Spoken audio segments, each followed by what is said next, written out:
बिस्मिल्लाहिर्रहमानिर्रहीम। साथियों, मां आहियां हाकिम अली नारेजो। साथियों, अॼु असां जंहिं मौज़ू ते डिस्कस कयूं था पिया उहे उन्हनि साथियुनि जे लाइ जेके नई इंग्लिश सिखनि था पिया ऐं इंग्लिश सिखी करे कंहिं मौज़ू ते लिखणु चाहिनि था पिया। हिकिड़ी शइ असां पंहिंजी अॼु जे हिन नौजवाननि जे अंदरि महसूसु कई आहे त जॾहिं उहे इंग्लिश लिखंदा आहिनि त उन में खोड़ सारियूं ग्रामर जूं या स्पेलिंग जूं ग़लतियूं थींदियूं आहिनि ऐं इन्हनि शयुनि खे साम्हूं रखी करे हू लिखण जी प्रैक्टिस बंदि करे छॾींदा आहिनि। अॼु मां जेको पैटर्न या जेको तरीक़ो तव्हांखे ॿुधायां थो उहो इहो आहे त भले असां इंग्लिश लिखण जे दौरान केतिरी बि स्पेलिंग जूं ग़लतियूं कयूं ऐं केतिरियूं बि ग्रामर जूं ग़लतियूं कयूं उहे असां सही करे सघूं था बिना कंहिं ॾुखियाई ऐं बिना कंहिं तकलीफ़ जे। उनजे लाइ सभ खां पहिरियों त MS वर्ड ते वञी करे वर्ड या कंहिं बि पेज ते वञी करे जेको बि इंग्लिश में टॉपिक लिखणो आहे उन ते तव्हां पंहिंजा आइडियाज़ लिखणु शुरू करे ॾियो ऐं उनजा सेंटेंसिस लिखणु शुरू करे ॾियो। जॾहिं तव्हां उहा पैराग्राफ उहो एसे या उहो मटीरियल जेको तव्हां लिखणु चाहियो था उहा लिखी न वञो पिया, लिखण खां पोइ इंटरनेट जी मदद सां असां गूगल ते ग्रामर चेक हिकिड़ो ब्राउज़र थींदो लिंक थिए थी पई जंहिंजी मदद सां उनजी ग्रामर जी ऐं स्पेलिंग जी चेकिंग करे असां आराम सां उनखे सही करे सघूं था, करेक्ट करे सघूं था। अॼु जो मौज़ू उन्हनि साथियुनि जे लाइ तमामु घणो अहम आहे जेके इंग्लिश जी ग्रामर में तमामु घणियूं ग़लतियूं कंदा आहिनि या इंग्लिश जे वर्ड लिखण में स्पेलिंग्स में तमामु घणियूं ग़लतियूं कंदा आहिनि। उहे इन्हनि ग़लतियुनि जे बावजूद बि पंहिंजे मौज़ूअ खे पंहिंजे ख़्यालात खे बहितर वे सां लिखी सघनि था। हाणे अचो त मां तव्हांखे MS वर्ड जी प्रैक्टिस ते वठी हलमि त जीअं असां काई बि शइ लिखी करे कीअं ग्रामर ते चेक करे सघूं था, कीअं उनजी स्पेलिंग ते चेक करे सघूं था, सही करे सघूं था, उहा शइ चेक कयूं ऐं उनखे ॾिसूं। साथियों, अचो हाणे लिखण जो कमु शुरू कयूं था। सभ खां पहिरियों त MS वर्ड जो पेज खोलींदासीं जिते असां कंहिं बि मटीरियल खे लिखण जे लाइ कोशिशि कंदासीं। हाणे अचो मां हिते कुझु सेंटेंस लिखां थो पियो, उन्हनि सेंटेंस जे दौरान मां स्पेलिंग जूं ऐं ग्रामर जूं कुझु ग़लतियूं बि कंदुमि त जीअं असां प्रॉपर चेकिंग वारे पैटर्न में उन्हनि शयुनि जी करेक्शन करे सघूं। हाणे अचो जेका शइ मां लिखण थो वञा उहा आहे I am going to Sakkar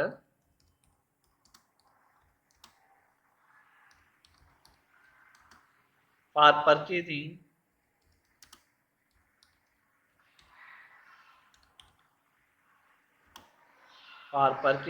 school stationery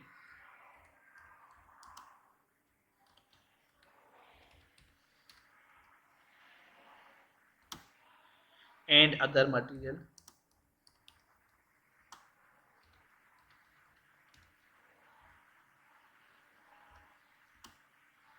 it was my first experience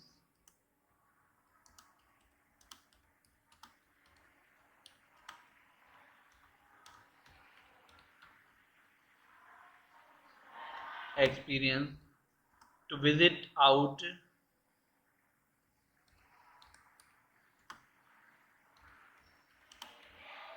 of city. Today I am very happy see the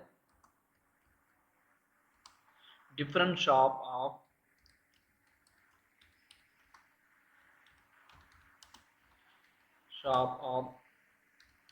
Sakkar market. At this time I was enjoyed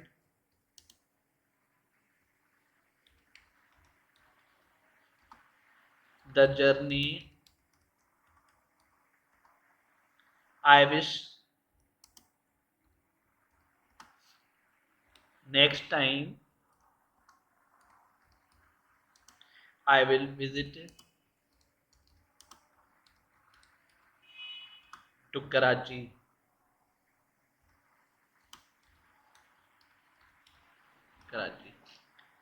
साथियों, ही हाणे नंढी हिकु पैराग्राफ जेका मां लिखी आहे, हाणे हिनखे जेका शइ लिखी आहे हिनखे असां कंदासीं कॉपी, हिन सॼे खे सिलेक्ट कंदासीं ऐं सॼे खे सिलेक्ट करण जे लाइ शॉर्टकट में Ctrl A खे जेकॾहिं क्लिक कंदासीं त असांजो सॼो जेको मटीरियल आहे उहो सिलेक्ट थी वेंदो आहे। पोइ हितां असां कॉपी कंदासीं, कॉपी करे उन खां पोइ असां वापसि लैपटॉप जे मेन पेज ते हलंदासीं ऐं इंटरनेट जी जेके मुख़्तलिफ़ ब्राउज़र आहिनि उन मां गूगल क्रोम ब्राउज़र खे इस्तेमालु कंदे असां नेट इस्तेमालु कंदासीं।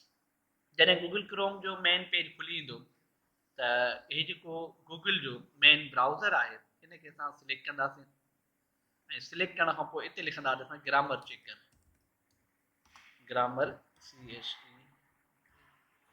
ग्रामर चेकर लिखण खां पोइ असां इनखे कंदासीं सर्च। जीअं सर्च कंदासीं त ग्रामर चेकर जे मुख़्तलिफ़ ऑनलाइन या सॉफ्टवेयर तव्हांखे शो थींदा उन में जेको असांजो ऑनलाइन एडिटर आहे ग्रामर चेकर जो उनखे असां सिलेक्ट कंदासीं उनखे ओपन कंदासीं। जीअं असां उनखे ओपन कंदासीं सिलेक्ट कंदासीं त अहिड़े क़िस्म जी हिकिड़ो पेज खुली ईंदो। अहिड़ा मुख़्तलिफ़ ग्रामर जा चेकर जा ऑप्शन तव्हांखे मिलंदा पर उन्हनि में कोई बि तव्हां सिलेक्ट करे सघो था। हाणे जीअं मां हिते ऑनलाइन एडिटर ग्रामर चेकर खे सिलेक्ट कयो आहे। हाणे जेका MS वर्ड में असां पैराग्राफ लिखी आहे उहा कॉपी करे खणी आया आहियूं हिते अची करे असां उनखे सिलेक्ट कंदासीं ऐं असां पेस्ट कंदासीं यानी उहा शइ हिते शो कंदासीं। जीअं फ्री चेक जो ऑप्शन हयूंसीं तव्हां ॾिठो त उन खां पोइ हिते कुझु वर्ड जे साम्हूं उन जे हेठां नंढियूं नंढियूं रेड लाइन अची वई आहे। मतिलबु इहा शइ असांखे ॿुधाए रही आहे त हिते तव्हां कुझु ग़लतियूं करे विया आहियो। मिसाल जे तौरु सखर हिकिड़ो नेम आहे इहो short name short capital A सां स्टार्ट थियल आहे इनखे असां कैपिटल A सां स्टार्ट कंदासीं। हाणे इहा असांजी सही थी वई। उन खां पोइ हे ॿियो वर्ड आहे असांजो स्टेशनरी। हाणे हिते जीअं STATIONARY वर्ड लिखियल आहे जॾहिं त स्पेलिंग जी जेका प्रॉपर स्पेलिंग आहे उहा STATIONERY आहे त असां इनखे सिलेक्ट कंदासीं। हिन स्टेशनरी वर्ड जे चेकिंग खां पोइ हिते ॾिसो वरी ॿी करेक्शन आहे जंहिंमें द माए ॾेखारियल आहे। हाणे हिन में असांखे इंडिकेट करे थो द जेका आहे इहा कटणी आहे त पोइ असां हिते अची करे एडिट में इन मां द जो जेको वर्ड आहे इहो असां ख़तमु कंदासीं। हाणे हिन जी बि करेक्शन थी वई। उन खां पोइ हिते वर्ड आहे टू विज़िट इन जे लाइ बि ॿुधाए थो इहे ग़लति आहे त हिते वर्ड दफ़े ते विज़िटिंग जेको आहे यूज़ थींदो असां हिन विज़िटिंग वर्ड खे करेक्ट करे लिखंदासीं। उन खां पोइ हिते लव सिटी आहे सिटी जे लाइ चए थो पियो त हिनखे द सिटी करे लिखो छो त प्रॉपर लेवल ते कंसर्न थिए थो पियो इन करे हिनखे द सिटी वर्ड कयोसीं। तव्हांखे हिन में सी आहे इहो सी जेको आहे टू सी जे लाइ इंडिकेट थियो आहे त हिनखे टू सी करे लिखो ऐं असां टू सी कंसीडर कयोसीं। उन खां पोइ शॉप आहे इहो घुमण जे लाइ डिफरेंट शॉप लिखियल आहे त इनखे जमो में डिफरेंट शॉप्स करे लिखणु बहितर रहंदो जेको हिन इंडिकेट कयो आहे। उन खां पोइ ऑफ खे इन चवण में कन्वर्ट करण जे लाइ थो चए ऐं सखर खे साॻे नमूने सां कैपिटल A सां लिखण जे लाइ। अञा हिते ग़लती ॾेखारे थो। अच्छा हिते सखर जेको आहे उहो सिटी ऐं स्पेसिफिक ॿिए थो पियो इन करे हिनखे द सखर लिखण जे लाइ इंडिकेट आहे। उन खां पोइ वाज़ इंजॉयड आहे इनखे वाज़ इंजॉयड जी बजाए ते हेव इंजॉयड वर्ड जेको आहे उहो इंडिकेट करे थो त लिखो। ठीकु आहे। हाणे हीअ आख़िरी ग़लती जेका टू आहे इन टू खे कटणो आहे माना टू न आहे ॼणी हिते हिते असां टू न ॾींदासीं। हाणे जेका असांजी शइ बीठी आहे इहा सॼी जो सॼी प्रॉपर चेक बि थी वई ऐं करेक्ट बि थी वई। ठीकु आहे। हाणे अहिड़ी तरह सां असां जेका बि मटीरियल आहे उहा लिखी करे इन गूगल एडिटर ते अची करे असां सिलेक्ट करे सॼो चेक बि कंदासीं ग्रामर करेक्शन कंदासीं स्पेलिंग करेक्शन कंदासीं। उन खां पोइ वरी इनखे सिलेक्ट करे हितां कॉपी कंदासीं। कॉपी करे पोइ उन MS वर्ड जे पेज ते जिते असां लिखियो होसीं उन पोएं खे ड्राए करे असां जेको कॉपी करे खणी आया आहियूं उनखे हिते अची करे पेस्ट कंदासीं। ऐं अहिड़े तरह सां असांजी प्रॉपर जेका लिखत आहे उहा स्पेलिंग ऐं ग्रामर जे बिहाफ ते सही थी वेंदी ऐं अहिड़ी तरह सां असां मुख़्तलिफ़ मौज़ू पंहिंजा जंहिं बि तरह सां लिखियासीं उहे सही करे लिखी सघूं था ऐं असां कंहिं जॻह ते बि उहे मोकिले सघूं था। साथियो उमेदु आहे त हीउ जेको लिखण जो तरीक़ो आहे इहो तव्हांखे प्रॉपर सम्झ में आयो हूंदो ऐं अहिड़े तरह सां असां मुख़्तलिफ़ मौज़ू लिखी करे पंहिंजा वॾा वॾा मज़मून या जेके बि पैराग्राफ्स आहिनि उहे लिखी सघूं। साथियो तव्हां ॾिठो त जेका असां हाणे मटीरियल खे लिखी करे गूगल ब्राउज़र जी मदद सां चेकिंग वारो कमु करे आयासीं उहो असांजे लाइ केतिरो त आसान ऐं केतिरो त फ़ाइदेमंद आहे। जेकॾहिं असांजा नवां साथी जेके बि इंग्लिश लिखणु चाहिनि था पिया उहे इन प्रैक्टिस खे कंटिन्यू कनि त उन्हनि जी लिखत बि बहितर थी सघे थी ऐं उन्हनि जी ग्रामर जी जेके ग़लतियूं आहिनि उहे बि बहितरीन तरीक़े सां इम्प्रूव थी सघनि थियूं ऐं हू पंहिंजो जेको लिखियलु मटीरियल आहे उहे सही ऐं प्रॉपर अंदाज़ में लिखी करे ॿिए जे साम्हूं पेश करे सघनि था। उमेदु आहे त अॼु जो मौज़ू तव्हांजे तमामु घणो फ़ाइदेमंद साबित थियो हूंदो। इंशाअल्लाह नेक्स्ट टाइम नेक्स्ट मौज़ू सां गॾु तव्हांजे साम्हूं पेश थींदासीं। तेसिताईं मूंखे ॾींदा इजाज़त। अल्लाह हाफ़िज़।